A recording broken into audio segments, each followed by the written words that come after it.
20 seconds left. Yeah.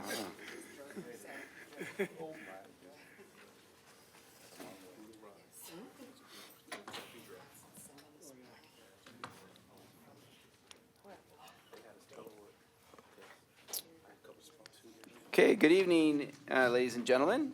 It's 7 o'clock. I'd like to call this meeting to order. Clerk Magallanes, can you please call roll?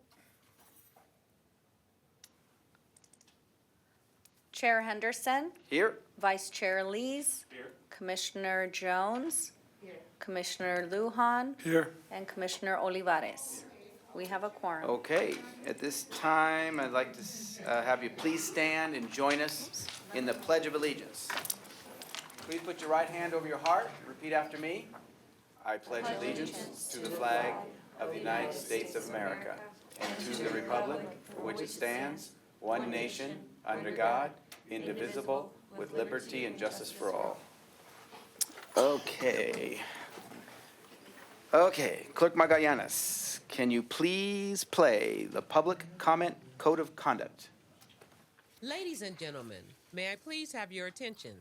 The meeting of this body is now in order. A code of conduct will now be read, and we request that you comply with it to ensure the efficient administration of the meeting. Members of the public, it is your right to participate in today's meeting, and this meeting body encourages such participation. However, the right of the public to address the body must be balanced with the need to ensure that public comment does not interfere with the orderly course of this body's business. All are reminded to abide by the following rules. Speakers must cease speaking immediately when their time has ended. Public comment on agenda items must relate to the subject matter of that item. General public comment is limited to subjects within the jurisdiction of the body. Public comment does not include the right to engage in a dialogue with members of this body or staff. Please remain respectful of the forum and refrain from uttering, writing, or displaying profane, personal, threatening, derogatory, demeaning, or other abusive statements towards the members of this body, staff, or any other person. Members of the audience should be respectful of the views expressed by speakers, staff, and members of this meeting body, and may not excessively clap, cheer, whistle, or otherwise disrupt the orderly conduct of the meeting. Any person engaging in conduct that disrupts the meeting is subject to being removed from the meeting. Finally, if you witness conduct or behavior by other members of the public that disrupts your ability to remain engaged or participate in this meeting, please notify city staff. Thank you for your cooperation. Thank you. Okay, we're on to the public comment section. Now is the time for public participation on items listed on consent calendar items. Each speaker would be allotted 2 minutes for their total for entirety of above sections. Clerk Magallanes, do you have any speaker cards for the public comment section? For a consent calendar, no, we don't. Okay, great. All right. Public We just need calendar. to make a motion to. Okay. Yeah. All right, commissioners, can I get a motion to approve the consent calendar? Motion. And a second? A motion and a second. All in favor?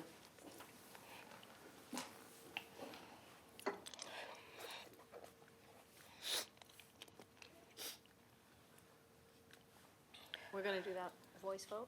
Do verbal? Voice vote? Voice vote. Okay, I have a motion from Commissioner Jones, a second from Commissioner Olivares. Please, Opposite. oh, it's opposite, okay. I have a motion from Commissioner Olivares, a second from Commissioner Jones. Yes. Please say aye or nay.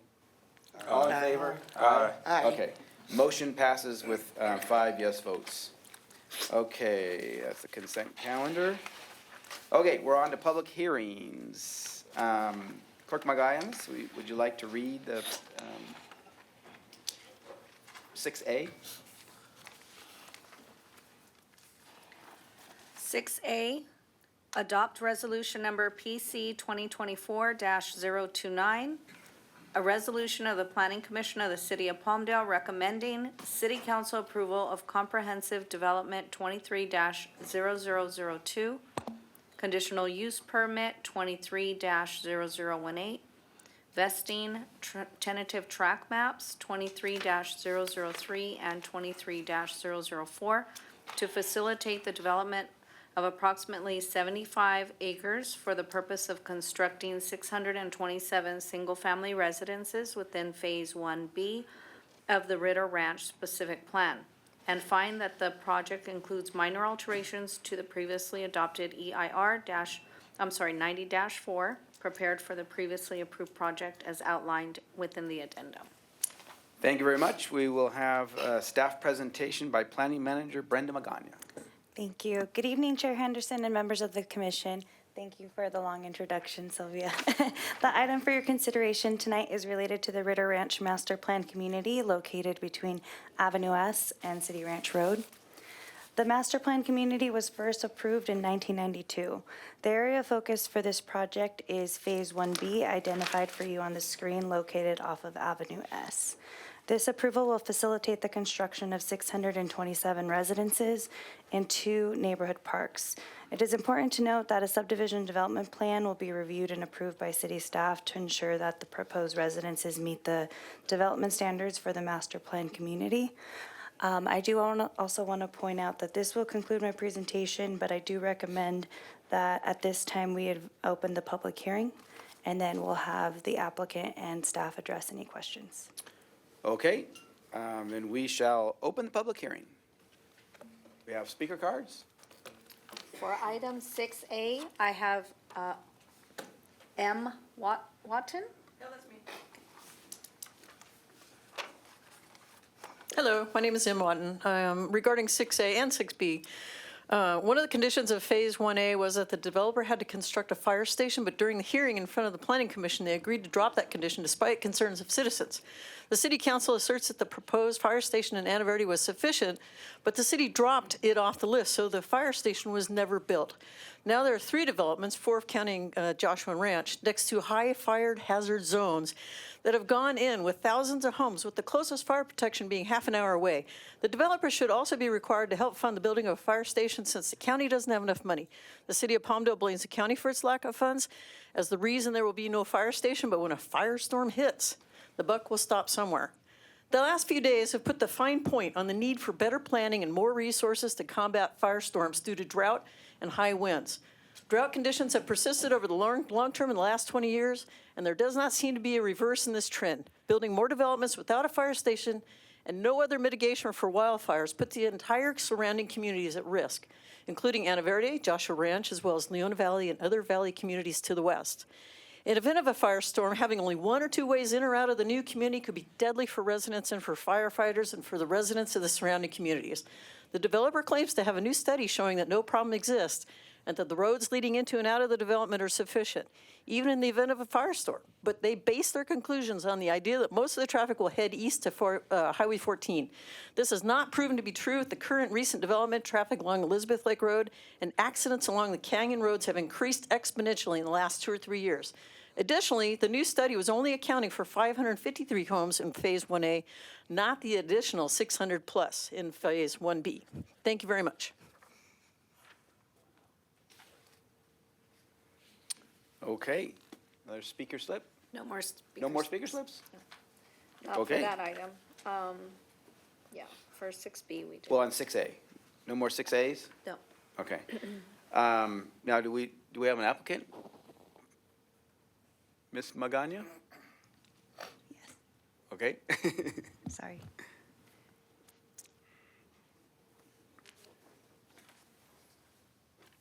Ready? Oh, forgot one thing. Oh,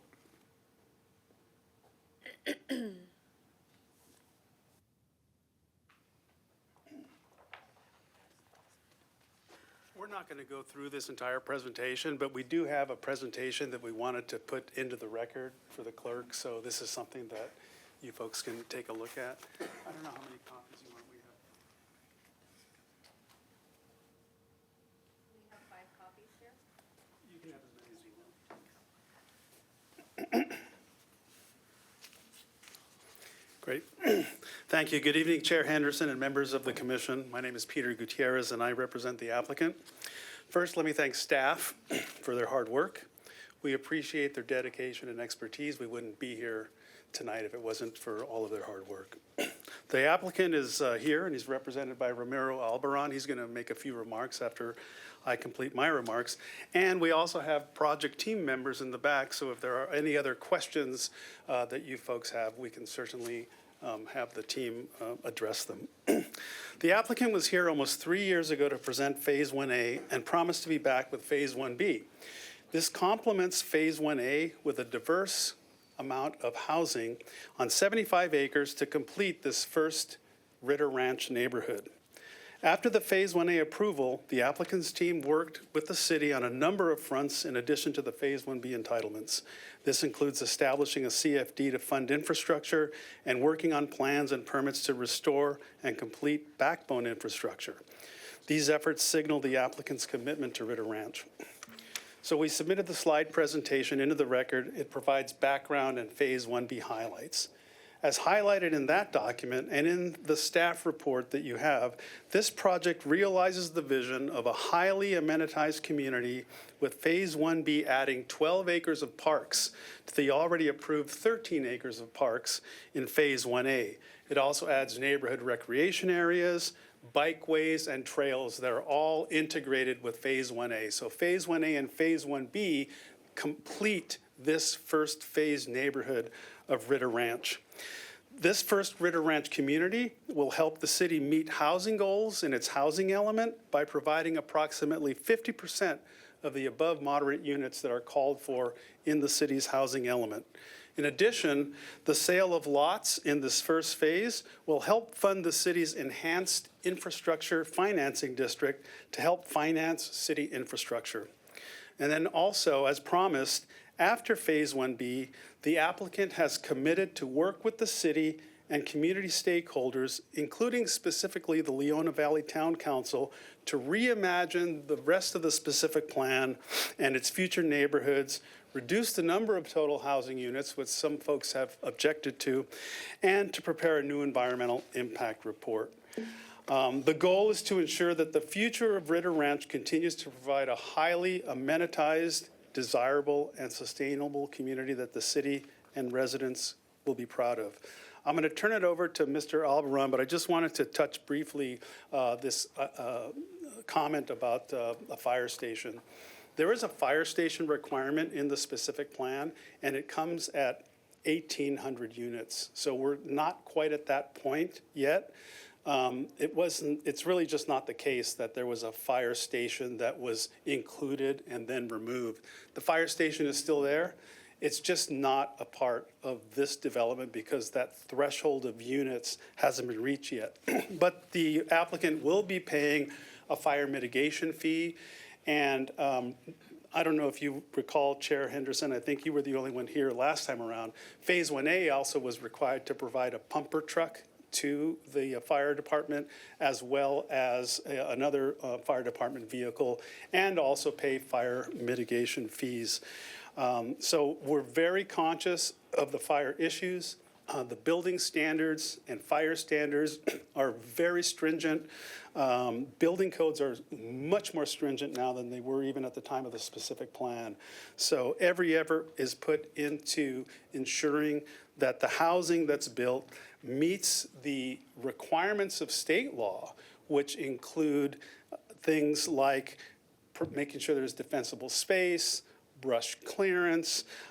Master plan communities tend to do much better in a fire environment than some of the older communities that we have out there.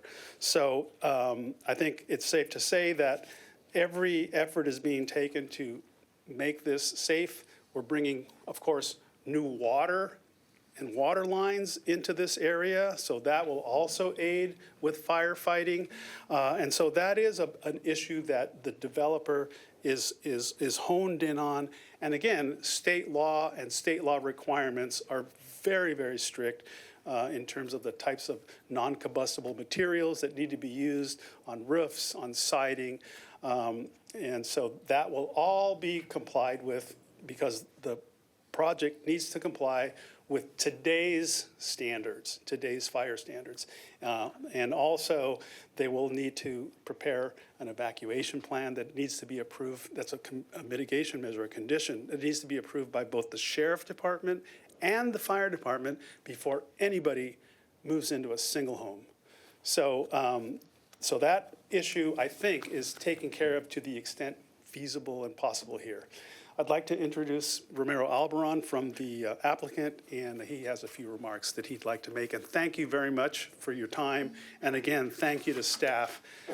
This is a lot of work that goes into this, and your staff has been amazing, and we appreciate their efficiency and their expertise. Thank you so much.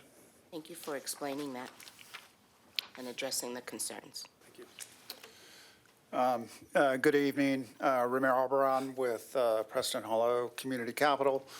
We are the owners of Ritter Ranch. Have been working on this for approximately 4.5 years with city staff and the city, and to finally bring Ritter Ranch into reality. It's been a long road for our tenure here as owner, but very much respect our relationship with the city and the city staff. Continue to look forward to bringing Ritter to the community, and the need for housing is one that we continue to hear from the community, from the council members and from staff. And I think Ritter Ranch is going to be a very important component of filling that housing need. I did, though, want to stress two things. Three things, actually. One is, this is a very small portion of what's generally known as Ritter Ranch. Ritter Ranch has been in the vernacular here for 30 years. It has been envisioned for 6,000 to 7,000 homes. What we're talking about tonight is 75 acres, 600, I don't remember the exact number, but approximately 600, a little over 600 units, and really adding to the housing choices that will be available to the community, we think is important. This is not a request for 6,000 homes. The other, when that next step comes, is part of the other promise that we've already made to the city and to the stakeholders, which is a reimagining of the specific plan for the balance of Ritter Ranch. But what we have here today in terms of 1B is in full compliance with the specific plan, as was 1A. And when we come back for the next part of this, which is, again, the reimagining of the specific plan, it will be with the benefit of dialogue with all the stakeholders, including our neighbors, and making sure that all of the community needs have been addressed. So, again, wanted to thank you for your time and consideration tonight. So this is 1B. We already approved 1A.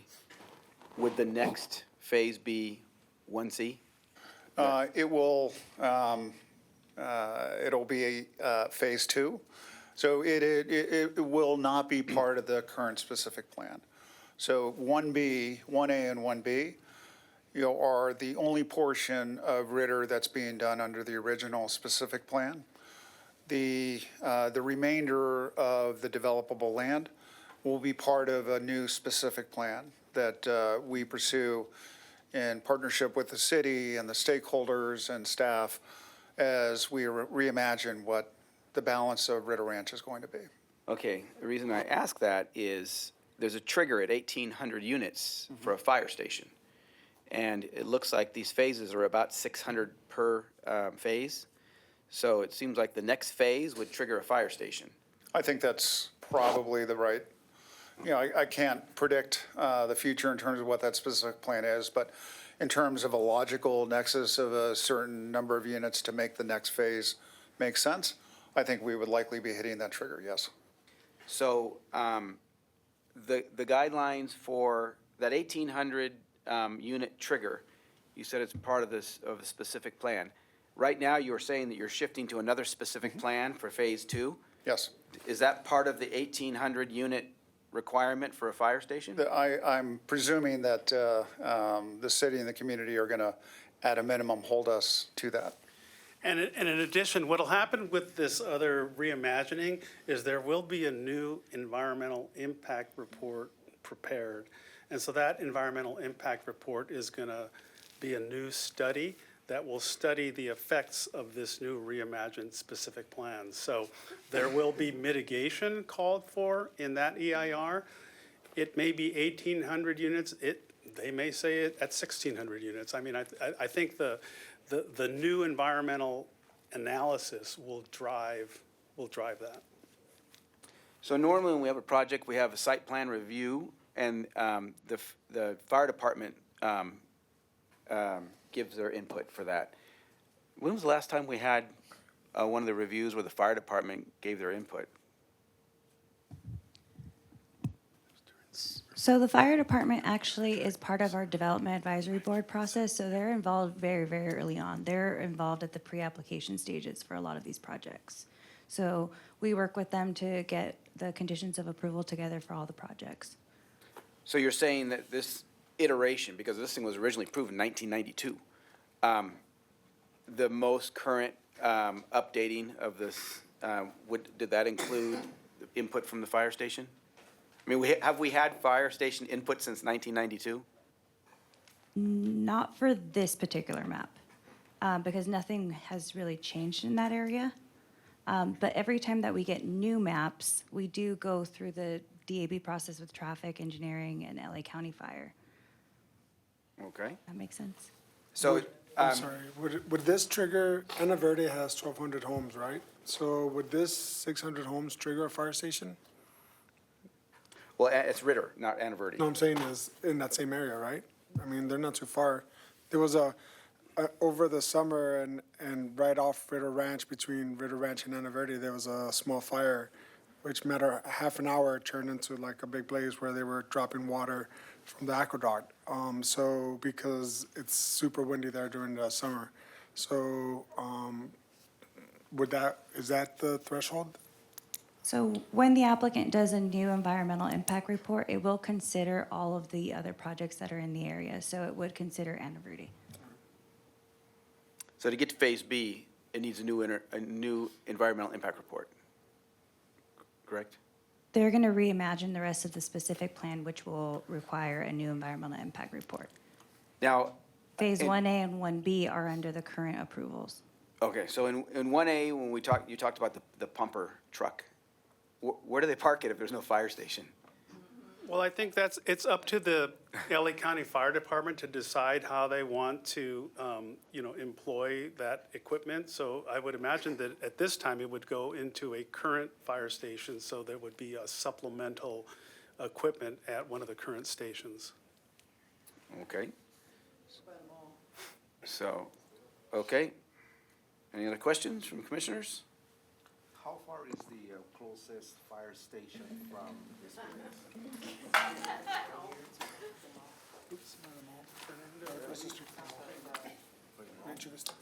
Rancho Vista Road and 10th Street West.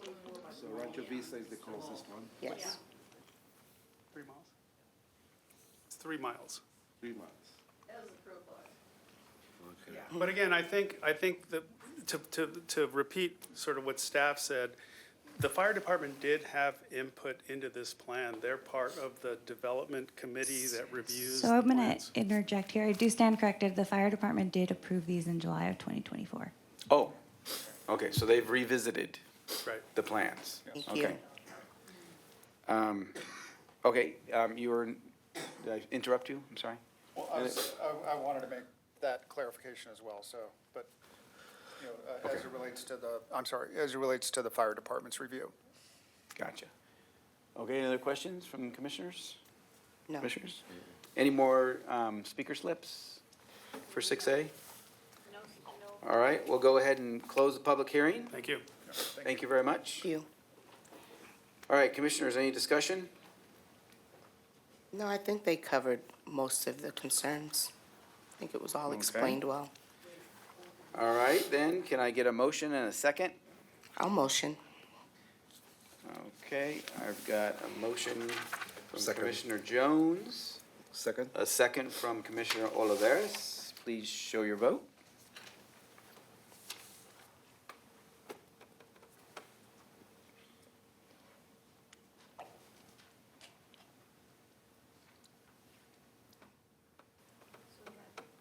Okay. Did somebody hit the second? Technical difficulties. Jones and Olivares. Yes. Correct. There we go.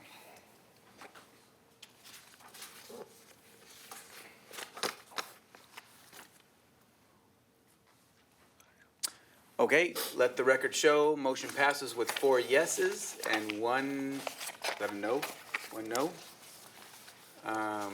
And that's it. We're on to 6B. Item 6B. Do we need to read the description or not? What do you think? I can just read the resolution title. Okay. Okay. All right, resolution title. Adopt resolution number PC 2025-001. Okay, we have a staff presentation from Planning Manager Brenda Magana. Hello again.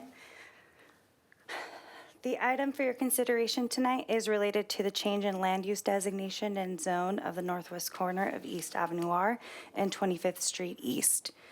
To facilitate the construction of a fueling station, market, and car wash, I'd like to point out that what sets this project apart from others of its kind is that this project includes 4 hydrogen fueling stations, making this the first hydrogen station for the city of Palmdale, and that this market will not include the sale of alcohol or tobacco products. This fueling station will be operational 24 hours daily, and the proposed car wash will operate from sunrise to sunset. This concludes my presentation. Staff recommends approval of resolution number PC 2025-001. I'm available for any questions. Thank you very much. Okay, we'll go ahead and open the public hearing. Do we have speaker slips? Chair, Clerk Magallanes? Yes, we do have a speaker slip for this item. Lisa Kraft. Hello. Hello, Ms. Kraft. I wish you could please deny these multiple requests to enable Beyond Food Mart development. There's no need for a gas station at Avenue R and 25th Street. Residents along this route already have access to vital services such as gas and grocery within 1 mile away. This road has residential schools and churches. Putting in a Tin Island gas station will disrupt the well-being of this community. There is no need for this development that has been determined by outside powers. The community did not express a need for it. It'll pave the way for using Avenue R as a speedway, and also it'll be kind of like a Grand Central Station. And also, too, the people in this community are mostly low to moderate income and are people of color. I can't help but think they are being taken advantage of by these outside powers. I think this is environmental injustice to Eastside Palmdale residents.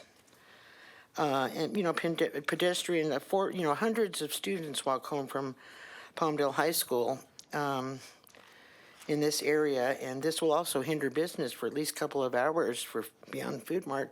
How are they going to do business with all those kids walking home from school? This project does not improve the walkability. This project is very car-centered. Who wants to walk by a gas station? I too think the community deserves more respect than putting in a development like this. It will aggravate air pollution. The students will be breathing more ground level ozone, especially during the hot weather when we have our big heat domes now. I highly doubt foregoing this project will be bad for economic development, because Palmdale already is doing very well with several warehouses in Palmdale. So I don't think we need this project for economic development. I think that the negatives outweigh the positives. Thank you very much. Thank you. Okay, more speaker slips? No, we do not. Okay, is there an applicant?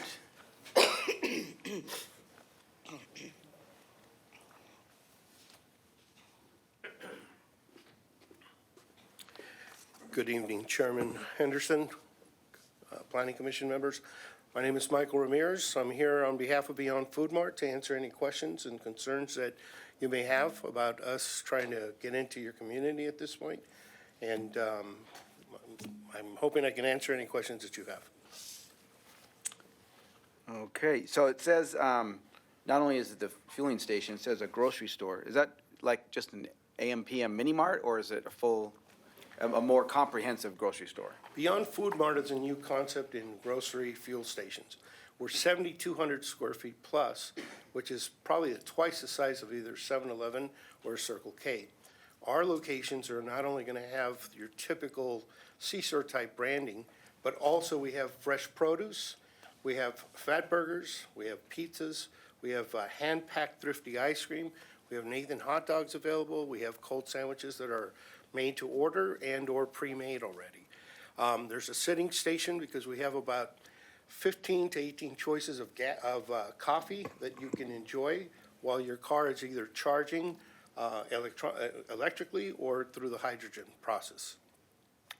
And so it's a very different option that we're bringing to the community. I hear the concern that maybe this isn't for this community, but at the end of the day, every location that we've gone in with this new Beyond concept has been very, very accepting of it.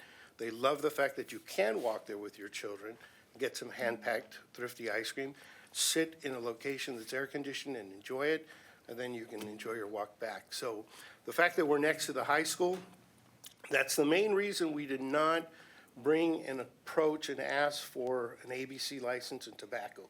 We respect the community. We want to offer them another selection of different types of options. We also have a fresh produce bar that's going to also have salads that are going to be available. So options that are not offered at other locations. Kind of like a Baby Buc-ee's. I'm not familiar with that one, but like a Beyond. Well, okay.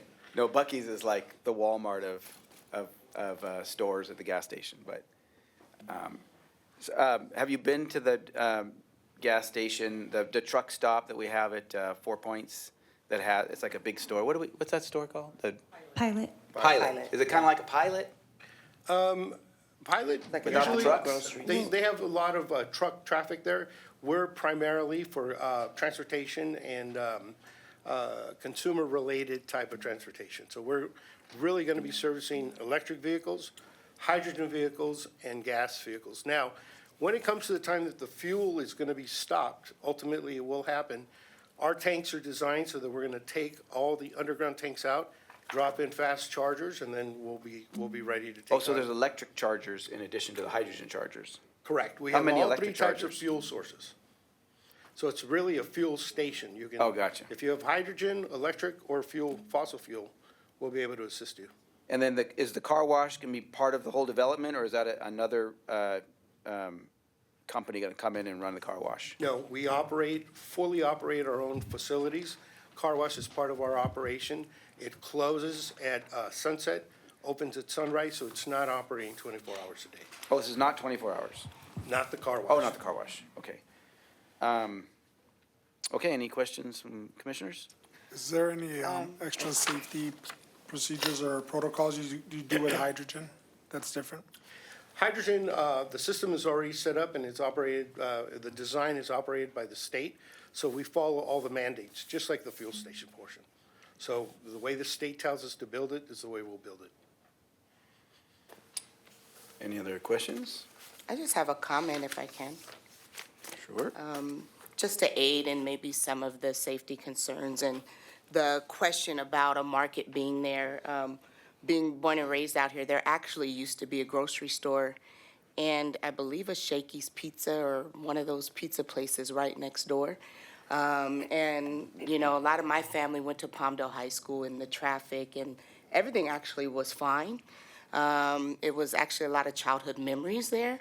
You know, being able to stop there right after picking up from school and, you know, go eat pizza or a lot of times, a lot of the kids were in the baseball games and they can go there. So I know it's not that type of thing, but just maybe to aid in maybe the traffic concerns or the kids walking by, it might work out because there used to be something there before that worked out. So I just wanted to add that comment that there used to be a grocery store and a children's place right next door, and it was in the same area years ago. So it'd be nice to see something else there.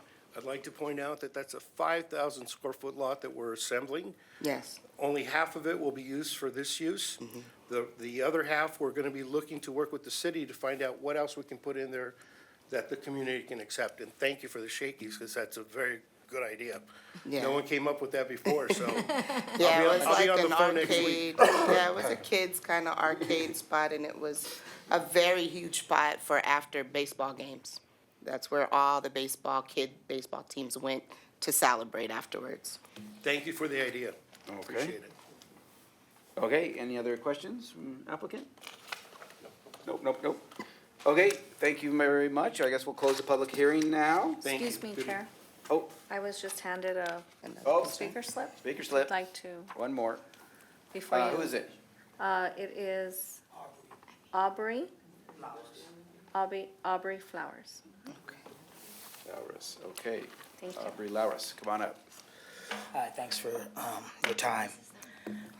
I understand that something needs to go next to the school, this property, but not a gas station. If you Google, should a gas station be put next to a school, anybody can just do that right now. You get, no, a gas station should not generally be put next to a school due to concerns about air pollutants, potential safety hazards from traffic, negative impact on children's health, proximity. They list all kind of reasons why your zoning, as it is now, would not allow a gas station to be put next to a school. Why you would change that, I don't know. But that's the whole point. If it was a grocery store like Lucky's used to be, like the lady said, I've been out here a long time too, it wasn't a gas station.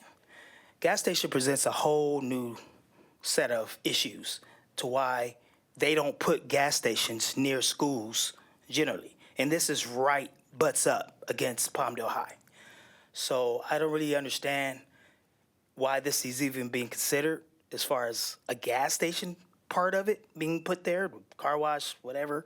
I don't really have concern with. But the gas station part is of great concern. And anybody can look that up as to why.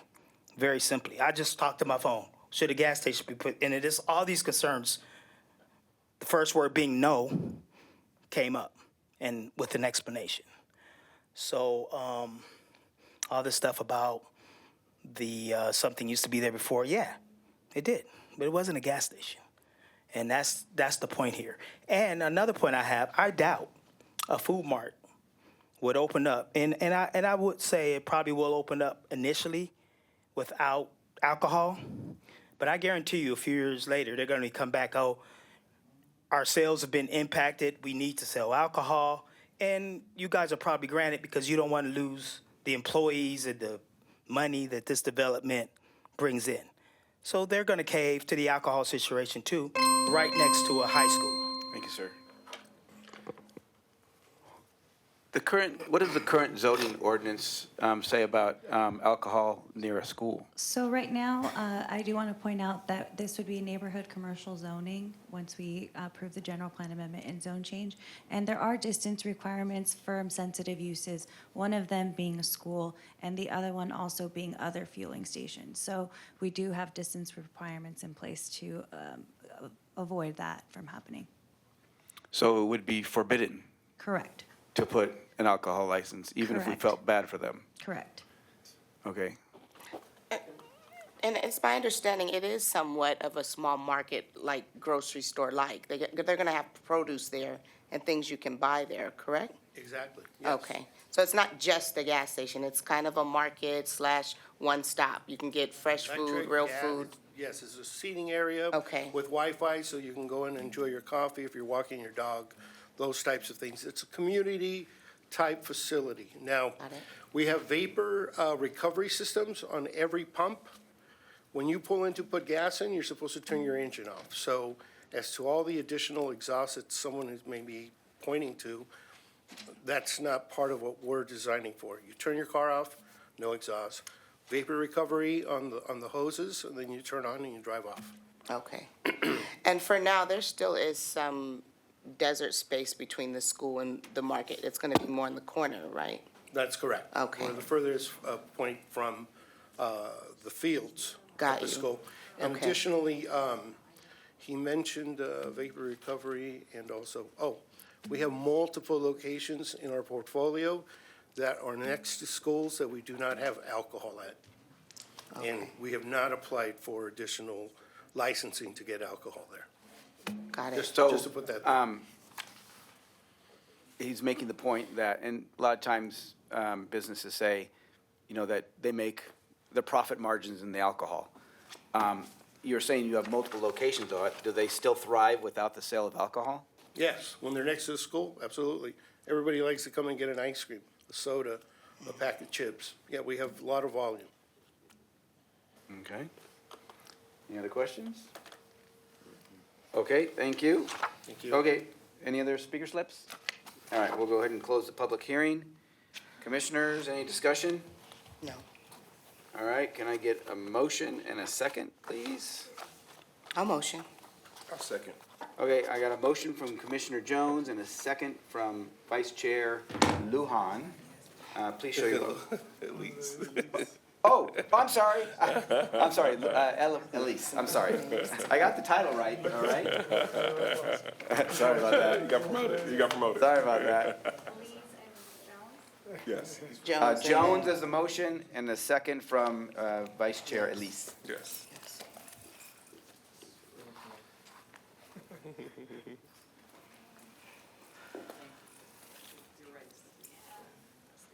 you able to vote at the, You got the second. Well, the motion has been selected, but the second hasn't. I second.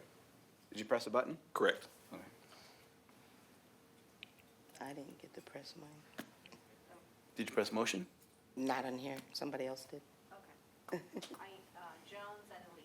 Yes, Sorry, this is acting tricky. it's okay. Okay, you can begin voting.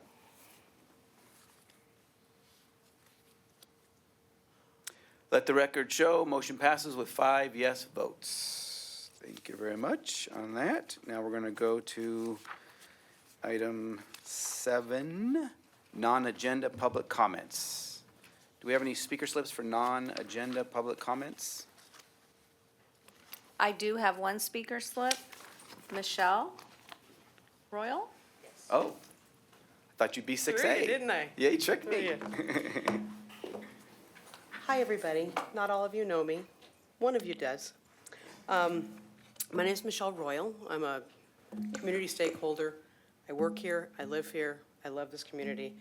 What I want to point out to you, because a lot of you are new, is Anna Verde was built, promised a fire station. There's no fire station. Ritter Ranch is being built. No fire station. They keep saying the key is 1,800 homes. 1,800 homes, you've already, I mean, I love the fact that you abstained. I like that, because you're right, there were 3 fires during the summer, and there was one in Leona Valley. Currently, right now, there is no fire truck in Leona Valley, because it's down the hill. So if there were a fire in Leona Valley right now, it would take 35 to 45 minutes to get there. Now, before some of you were sitting down, I explained that my house burned down in Leona Valley, okay? It took us 3 phone calls to get somebody to get out there. My house was gone by the time they got there, okay? There is sufficient, that Anna Verde and Ritter Ranch will be supplied by the Fire Station 24. Now, as the crow flies, it's about 3 miles. Now, if you leave the mall and you try to get over to Ranch Center, tell me how fast and how long it's gonna take you to get there. I hear politicians, and I am one, who say with an abundance of caution, I'm gonna do X, Y, and Z. I am imploring you, and I will be back at the city council to implore you to implore the county of Los Angeles to build those fire stations. Great, we're gonna get a pumper truck. Where's it going? There's no room at 24 for it. It would be, so Leona Valley has an on-call fire station. That means we have 4 firemen fire people, whatever you wanna call them, they happen to be men, who get a phone call and they show up and they're right on it. And those guys are amazing and I love them and I appreciate them. That's station 140. Then you have 84 coming out of Quartz Hill. You have 24 by the mall. Where are they going to put this pump station? And I know you guys can let me have a little bit more time. I implore you with an abundance of caution, this is your community. These are your constituents. I implore you to do something about it. We need a fire station. It is absolutely imperative for life and limb. We're talking about putting, it's gonna be 1,200 homes go into Ritter. Great, we need the housing. How many houses are already at Anna Verde? And that entire community is that far from 24, and there's one truck at 24. I've got all the statistics right here in front of me. There's not enough. We already know we don't get our due from Los Angeles County. And I implore you guys are sitting in the position that can make something happen, you and the council. I So I think we're with appreciate you. you.